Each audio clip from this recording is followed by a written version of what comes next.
Dito po kami sa Autolube Corporation sa San Jose del Monte, Bulacan. Punta kami sa Norzagaray, Bulacan. Ito po ang aking travel buddy as always, si Brad Vincent. Lalaki ng isda, oh.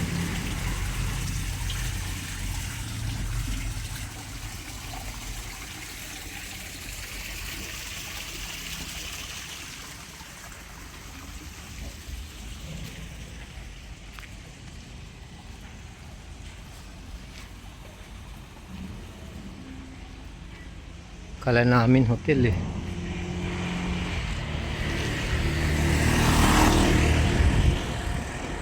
Hotel o resort, hindi pala.